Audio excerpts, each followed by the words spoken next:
You are listening to Leading the Factory Forward with your host, Lynn Friest. We share interviews with manufacturing experts and strategies for embracing the digital future, recruiting a new workforce, finding new business. Lynn is an advanced manufacturing strategist and leadership consultant who is on a mission to show manufacturing leaders how to improve their current operations while preparing for a digital future. And here's your host, Lynn Friest. Welcome, manufacturing leaders. You're listening to the podcast, Leading the Factory Forward. I'm Lynn Friest, and I'm honored to serve as your host. Whether this is your first time tuning in or you're a returning listener, thank you. Our goal is to help manufacturing leaders deliver great products, earn a great living, and learn how to make themselves and their organizations even better. I will be serving as a guide for you to learn how to get clear on where you are now, explore what's possible for the future, and then craft action plans to create a highly competitive factory of the future for yourself and your employees and your customers. So, with that, let's get started. Hello, today's podcast is about how to find and identify your great work and get into action on it. This is based on a book by Michael Bungay Stanier. The title of the book is Do More Great Work. Subtitle is Stop the Busy Work and Start the Work That Matters. And this becomes important for our manufacturing leaders because we have limited time and attention, and there's always the overwhelming pressure to keep moving things ahead and going as fast as we can. So the first thing that Michael says in his book is he divides work into three pieces. It's good work, work that has to be done and needs to be done every day to keep your business running. It's attractive. We know how to do it. It's things we're comfortable with. And again, it's not something we want to eliminate, but we just want to be sure we're understanding it. And then there's the great work. This is the work where you're adding your greatest value as you as a manufacturing leader. It's where your new money will come from, where your business is going. It's your high-level commitments, goals you have for this year. The problem with great work is it's also uncomfortable. It's uncertain. You may not have an understanding of how to do it because you're just learning about how to do this piece of work. So sometimes we avoid it and fall back into the trap of doing the good work because, again, it's comfortable for us. But then there's also bad work. Bad work is things that really don't add value to our business or to ourselves. It's spending time scrolling through your inbox. And it's time to change your approach to some of those things. You know, if you've always done something the same way, it's time to go back and take a second look at it to see if it's still serving a purpose. Other examples of bad work might be reports that you make each and every week, but you're not using and neither are any of your people using them. And as a leader, you have to ask your employees, to be honest, what is it the information they need from you to do their jobs? And maybe some of the information you're giving them just out of habit isn't being that useful to them.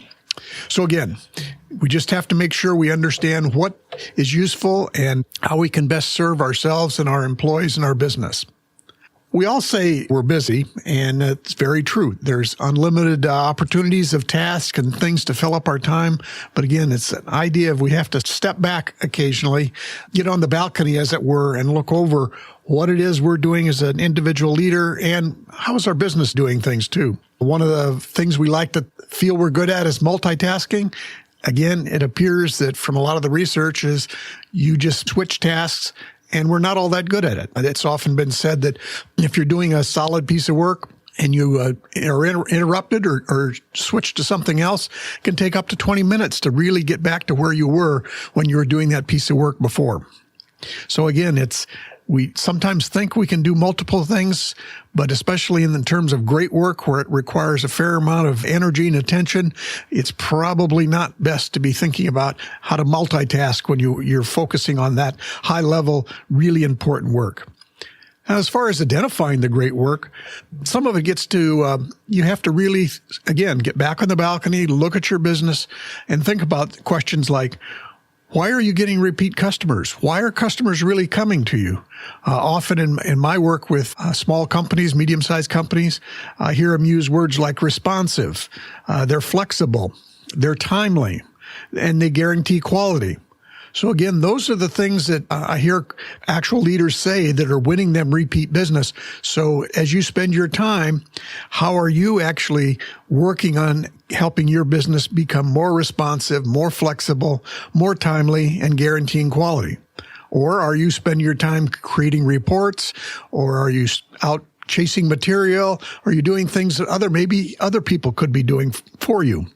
It's again, you want to tie back as you think about this, you really have to think deeply, how is your money made and how are the activities you're doing each and every day tied to that money? So we think about how can we begin today? And here are 3 things you can start doing today so that you can identify your good work, your great work, and your bad work.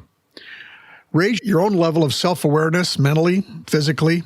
One of the things is if you're deciding what you want to do today and what your great work might be, it's only going to be 1 or 2 things. And use a Post-it to make sure it's not a list of 20 things.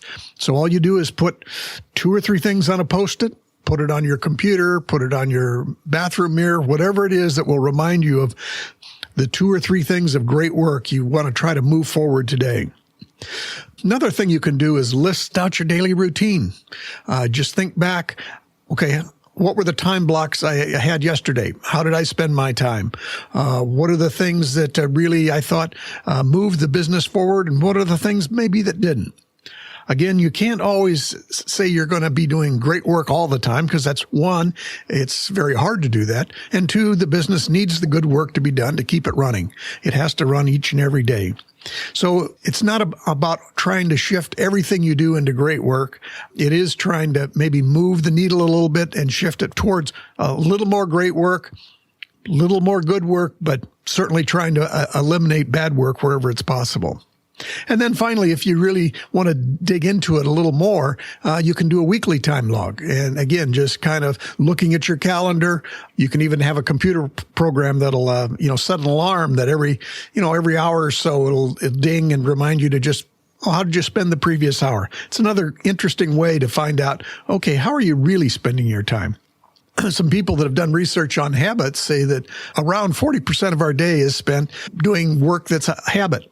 And so we don't even think much about it. And it's not a bad thing. Habits help us get things done. That we don't have to spend a lot of time thinking about those habits. We just do them. But if the habits aren't serving us anymore, then it may be time to at least step back and identify what they are and how that contributes to how we're spending your time. So as a leader, you need to define your good work, and you also need to look at where even the good work can be maybe outsourced or delegated to another person so that you can, again, nudge a little more time into that great work category.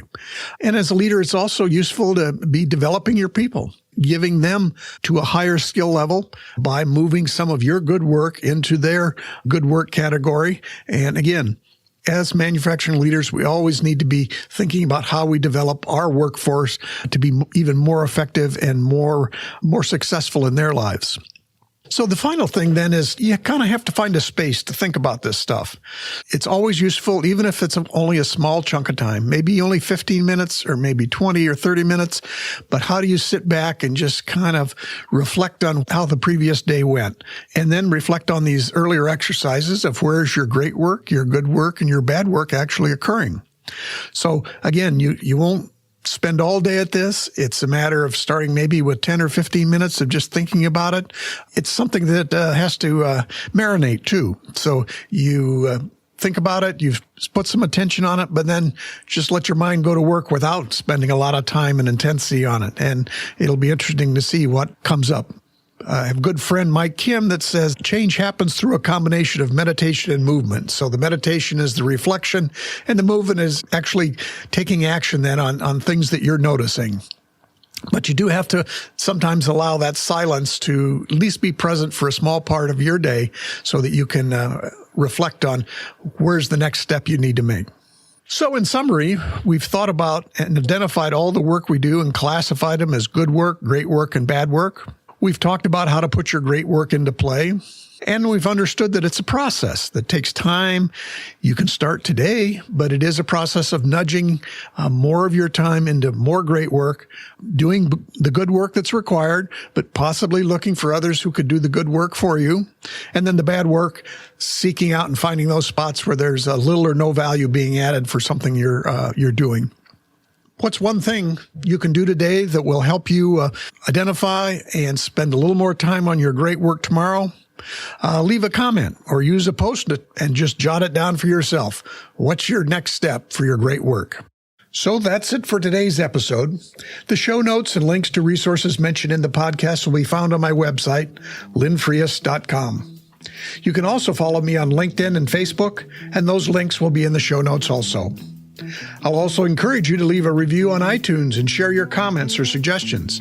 I want to hear from you about things that are of interest and would be useful for me to share with you. Along with your comments, be sure to share your name and an organizational link, and I'll give you a shout out to you and your organization in a succeeding episode. So until next time, keep leading your factory forward by making great products, earning a great living, and learning how to make yourselves and your organizations even better.